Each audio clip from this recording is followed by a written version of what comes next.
আসসালামু আলাইকুম রহমতুল্লাহি অবরকাতুহু। সম্মানিত দর্শক, বাংলাদেশে কিংস পার্টি গঠনের তোড়জোড় চলছে। রীতিমতো তোড়জোড় বললে ভুল হবে। এটাকে আপনি প্রতিযোগিতা বলতে পারেন। একজন অন্যজনের সঙ্গে প্রতিযোগিতা করে কিংস পার্টি করার চেষ্টা চলছে। গত কয়েক মাসে, এটি কি ৬ মাসে না ৭ মাসে না ৮ মাসে এটি বলতে পারবো না। একটা পত্রিকায় দেখলাম যে প্রতিদিন গড়ে ২ টো করে নতুন, নতুন রাজনৈতিক দল আবির্ভূত হচ্ছে। আমাদের দেশে ক্ষমতার প্রতি মোহ এবং পরিশ্রম না করে আলস্যে দিন কাটানোর যে প্রবৃত্তি, এটি বাঙালির মধ্যে প্রবল। দ্বিতীয়ত, যদি আপনি কাউকে কোনো স্বার্থ দেন আর সেই মানুষটিকে আপনি যদি অপমান করতে থাকেন, সে লজ্জা পাবে না। এমনকি তার সঙ্গে যদি পশুর চাইতেও নিকৃষ্ট ব্যবহার করে তাকে কোনো পদ দেন, পদবি দেন, অর্থ দেন, ঘুষ দুর্নীতি করার সুযোগ দেন, তাহলে অনায়াসে আমাদের দেশের যত লোক মেনে নেয়, পৃথিবীর সভ্য দেশগুলোতে এটা হয় না। ওদের একটা শাখসিয়ত থাকে, সভ্য দেশের একটা শাখসিয়ত থাকে, একটা উদ্দেশ্য থাকে, সাবজেক্ট থাকে, একটা লক্ষ্যবস্তু থাকে, একটা গোল থাকে।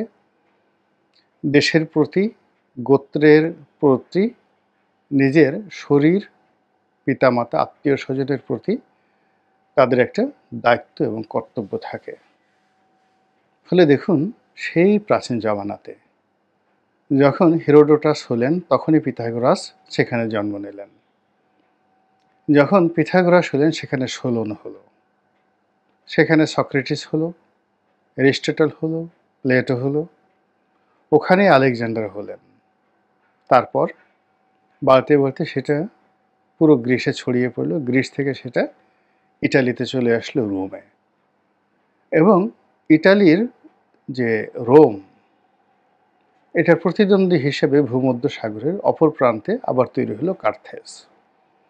সেই কার্থেজে তৈরি হলো হানিবল, তৈরি হলো হামিলকার বার্কার মতো বিশ্ব কাঁপানো মহাবীর। কার্থেজ মানে আজকের যে তিউনিসিয়া, সেখান থেকে আপনি এগুলে আপনি দেখবেন মরক্কো আছে। এখানে তৈরি হলো উমর ইবনে হাফসুন। এবং তিউনিসিয়াতেই পৃথিবীর প্রথম বিশ্ববিদ্যালয়, অক্সফোর্ড কেমব্রিজ নয়, তিউনিসিয়াতেই পৃথিবীর প্রথম বিশ্ববিদ্যালয় তৈরি হয়েছে। সরি, মানে মরক্কোতে মার্কাস বিশ্ববিদ্যালয়। তারপর চলে যান মিশরে। সেখানে কত বড় বড় মানুষের জন্ম হলো। ফেরাউন জামানাতে অন্তত ২০ থেকে ৩০ জন বিখ্যাত ফেরাউন প্রাচীন জমানাতে, যাদের জ্ঞান গুণ সব কিছু মহাকালের, মানে আজকের জমানাতে সবচেয়ে শ্রেষ্ঠতম মানুষটির চাইতেও তারা ওই জমানাতে স্মার্ট ছিলেন, জনকল্যাণকর ছিল তাদের কর্মপরিধি, এবং তারা রাষ্ট্রে যে সুশাসন প্রতিষ্ঠা করেছিলেন অকল্পনীয়। মিশর থেকে চলে আসেন ব্যাবিলনে, ওখানে একই অবস্থা। নেবুকাদনেজার থেকে শুরু করে আরও অনেক বড় বড় মহামানব সেখানে তৈরি হয়েছেন। একটু পার হয়ে চলে যান পারস্যে, সেখানে দারায়ুস, জাকশের, সাইরাস, নশেরোয়া, আরও কত বড় বড় দুনিয়া কাঁপানো মহামানব। পাড়ি দিয়ে এবার চলে আসেন ফ্রান্সে, জার্মানিতে, এরপরে ইংল্যান্ডে। সব জায়গাতে আপনি শত শত বিশ্ব মানব পাবেন, সব যুগে। তো এই যে এদের যে একটা জাতিসত্তা, এরিয়ান জাতিসত্তা, আর্য সভ্যতা, মানব সভ্যতা, বিশ্ব সভ্যতা, এদের বডি, শরীর, মন, মানসিকতা এমনভাবে গড়ে উঠেছে, তারা লোভ দ্বারা লালিত হয়। তারপরে আমাদের জীবনে যে সকল মন্দ জিনিসগুলো রয়েছে, সবই তাদের রয়েছে। কিন্তু একটা নির্দিষ্ট জায়গাতে এসে যখন তাদের পিতৃ পরিচয়ের প্রসঙ্গ আসে, বংশের বিষয় আসে, দেশের বা দেশপ্রেমের বিষয় আসে, অমনি তারা মানুষ হয়ে যায়। আর আমরা যখনই ব্যক্তিগত স্বার্থের জায়গা আসে এবং ন্যূনতম কেউ একটু বিকাশে আপনাকে যদি বলে যে ভাই আপনার বিকাশ নম্বরটা একটু দিন, 1000 খানেক টাকা পাঠাবো, বিনিময়ে আমার জন্য একটু ঘেউ ঘেউ করতে হবে। তো এটা শুনে আমাদের দেশের অনেক মানুষ আরে কি বলেন আপনি, ঘেউ ঘেউ, আপনি আরও 500 টাকা পাঠান, দরকার হলে আরও বেশি করব। ঘেউ ঘেউ মানে কি? ঘেউ ঘেউ করা প্রাণী যে সমস্ত জিনিস করে সেগুলো আমি করতে পারবো। এরকম সমাজে গাল ফাটানো লোক আমাদের এখানে অভাব নেই। ফলে আমাদেরকে নিয়ে ইতিহাসে সবসময় খেলাধুলা হয়েছে, প্রচণ্ড খেলাধুলা হয়েছে। সভ্য জাতিরা খেলেছে, অসভ্য জাতিরা খেলেছে, আক্রমণকারীরা খেলেছে, দিল্লি খেলেছে, রাওয়ালপিন্ডি খেলেছে, লন্ডন খেলেছে, পর্তুগিজরা খেলেছে, কে না খেলেছে। আর এখন আমাদের সমাজের যারা চালাক চতুর শ্রেণী তারা তুলনামূলকভাবে বোকাদেরকে নিয়ে খেলছে। এবং তারই ধারাবাহিকতায় এখন এই সময়টাতে রাষ্ট্র ক্ষমতাতে যারা এসেছেন তারা আমাদের এই সময়ের সবচেয়ে বুদ্ধিমান মানুষ, সবচেয়ে কৌশলী মানুষ, সফল এবং প্রচলিত শিক্ষা এবং দীক্ষায় তারা অনন্য। তো কাজেই অতীতে বিভিন্ন সময় চরিত্রহীন, টাউট, বাটপার লোকজন যখন রাষ্ট্র ক্ষমতায় এসেছে তারা তাদের এই পা চাটার জন্যে, কদম মোবারক লেহনের জন্যে, তাদের জুতো যাতে কেউ মাথায় করে ঘুরে এজন্য তাবেদার শ্রেণী, চাটুকার শ্রেণী দলের ভিতরে, দেশের মধ্যে, গোত্রের মধ্যে, পরিবারের মধ্যে তৈরি করার পাশাপাশি একই সঙ্গে রাজনীতির অভিলাষ পূরণে গৃহপালিত বিরোধী দল, কিংস পার্টি এসব চলে আসছে এবং করে আসছে। অতীতে যারা একটু লোভী ছিলেন, স্বার্থপর ছিলেন, এখনকার জামানাতে যারা লোকজন রয়েছেন রাষ্ট্র ক্ষমতায় তাদের সে অবশ্যই তারা অনেকেই অযোগ্য ছিলেন, অন্তত শিক্ষা দীক্ষার দিক থেকে, বিশ্ব মানচিত্রে তাদের পরিচিতির দিক থেকে। এবং তারা যখন ক্ষমতায় এসেছিল তখন তাদের সম্পর্কে আমরা এত কিছু জানতাম না। যেমন ধরুন জনাব আসিফ নজরুল বা রেজওয়ানা, ওনারা ক্ষমতা আসার আগে তাদেরকে নিয়ে আমরা যত মানুষ আবেগতাড়িত ছিলাম, তাদেরকে চিনতাম, তার 100 ভাগের 1 ভাগ লোকও ক্ষমতা গ্রহণের আগে জনাব হুসাইন মোহাম্মদ এরশাদ সাহেবকে চিনতেন না। কিংবা ডক্টর মোহাম্মদ ইউনূস সাহেবকে এখন সারা দুনিয়ার মানুষ যেভাবে চিনেন। কিন্তু শহীদ প্রেসিডেন্ট জিয়াউর রহমান যখন ক্ষমতায় এলেন তখন তাকে যত মানুষ দেশের ভিতরে চিনতেন বা তিনি ক্ষমতা গ্রহণ করার আগে যত মানুষ চিনতেন তার চাইতে হাজার হাজার গুণ মানুষ, বেশি মানুষ ডক্টর মোহাম্মদ ইউনূসকে চেনেন। এরপরে শিক্ষা ধরেন, প্রাতিষ্ঠানিক শিক্ষা, দেশ বিদেশ ভ্রমণ, বয়স সব মিলিয়ে এখন যারা আছেন অতীতের ক্ষমতাধর লোকদের চাইতে ওনারা এখন অন্তত 100 গুণ বেশি এগিয়ে রয়েছেন। তো তারা যদি তাদের এই অভিজ্ঞতা, কর্মযোগ এটাকে ইতিবাচক অর্থে ব্যবহার করতে চাইতেন সেটা এক ধরনের রসায়ন হতো।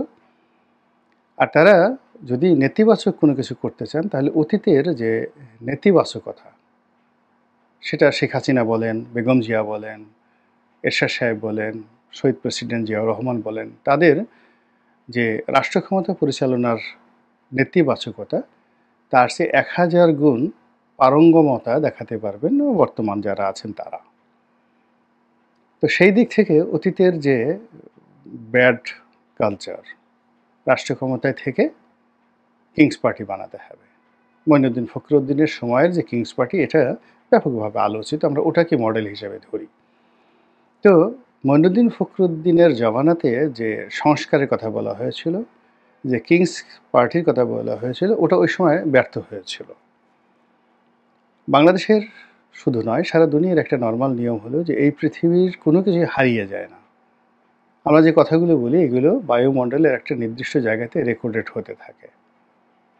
আমাদের শরীরের মধ্যে যারা বিশ্বাস করেন তাদের কথা আলাদা, আর যারা বিজ্ঞান পড়েন তারাও জানেন যে আমাদের শরীরের মধ্যে প্রতিটি কোষে প্রতিটি অণুজীবে, প্রতিটি ডিএনএর যে গঠন প্রণালী রয়েছে সেখানে আমাদের এই জীবনের যা কিছু দেখেছি, যা কিছু করেছি সব কিছু মানব শরীরে সংরক্ষণ করা থাকে।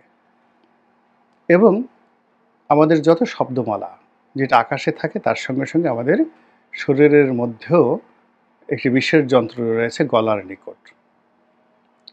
তো এই কণ্ঠনালীতে যে যন্ত্রটি রয়েছে সেই যন্ত্রের মধ্যে সারা জীবনের অডিও এখানে রেকর্ড করা থাকে। ফলে ভালো কাজগুলো যেভাবে পৃথিবী থেকে হারিয়ে যায় না, মন্দ কাজগুলো হারায় না। কোন আমলে, কত হাজার বছর আগে মহাভারত রচিত হয়েছে, আমরা ভুলিনি। কিংবা যখন আরবের লোকজন লিখতে পারতো না, আরবি ভাষাটা এখন যে অক্ষর জ্ঞান রয়েছে তার 1/4 অর্থাৎ 25% অক্ষর তখন ছিল।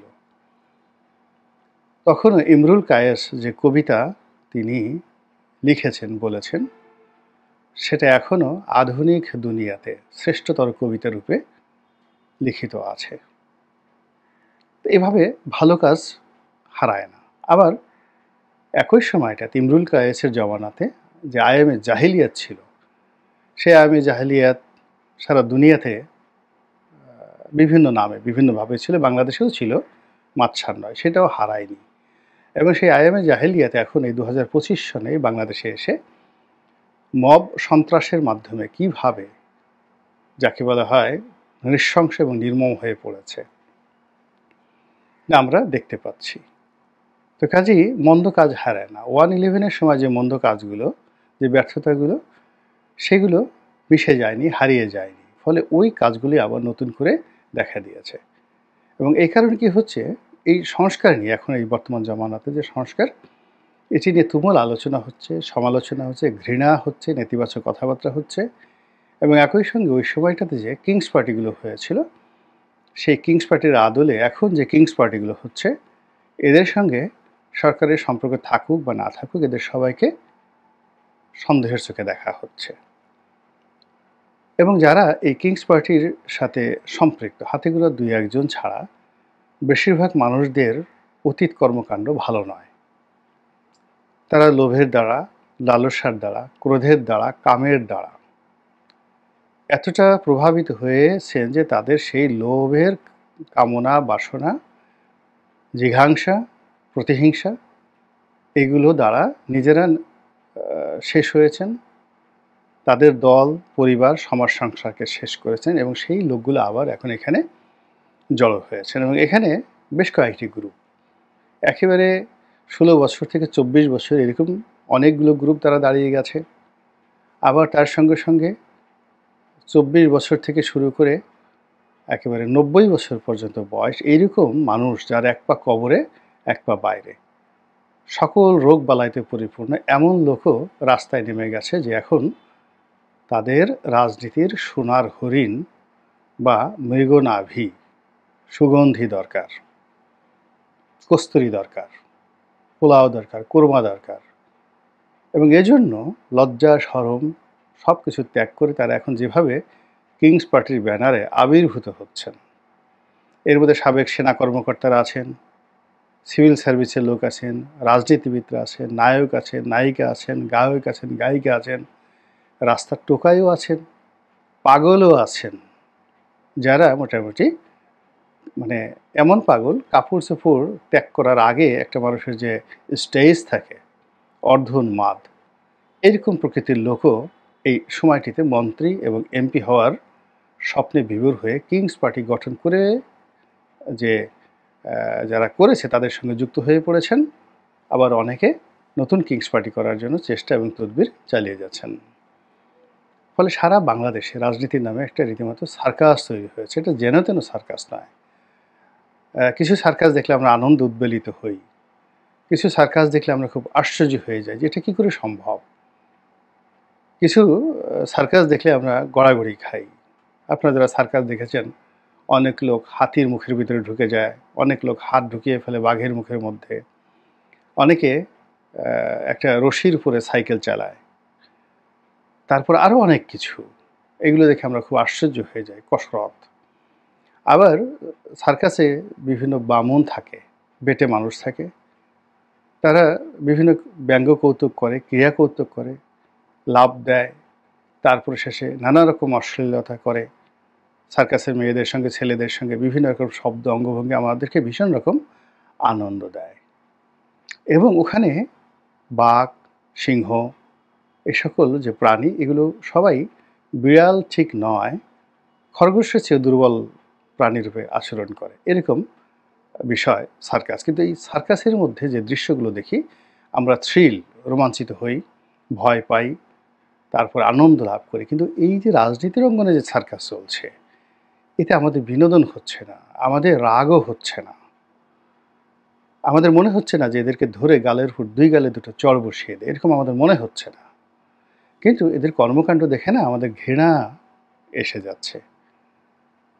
এর কারণ হলো এদের আকৃতি তো মানুষের মতো। এদের লক্ষ্য এবং উদ্দেশ্য, তারা যে কথাগুলো বলছে, এরা তো নেপোলিয়ন বোনাপার্টের মতো কথা বলছে, জুলিয়াস সিজারের মতো কথা বলছে, আকবরের মতো কথা বলছে। এই দেশে নাকি তারা যদি প্রতিষ্ঠিত হয়, খোলাফায়ে রাশিদিনের সময়তে যে ধরনের আইনশৃঙ্খলা ছিল, তার রাষ্ট্র ক্ষমতায় গেলে ওই ধরনের একটা অবস্থা তৈরি হবে। এরকম একটা পরিবেশ পরিস্থিতি এই নতুন কিংস পার্টির সময় তৈরি হয়েছে। ফলে আমাদের যে ঘৃণা, আমাদের যে আবেগ, আমাদের যে উদ্বেগ, আমাদের যে উৎকণ্ঠা, এতে রীতিমতো বমি চলে আসছে। আল্লাহ আমাদের এই দুর্বিষহ অবস্থা থেকে রক্ষা করুন, দয়া করুন এবং হেফাজত করুন। আসসালামু আলাইকুম রহমতুল্লাহি ওয়া বারাকাতুহু।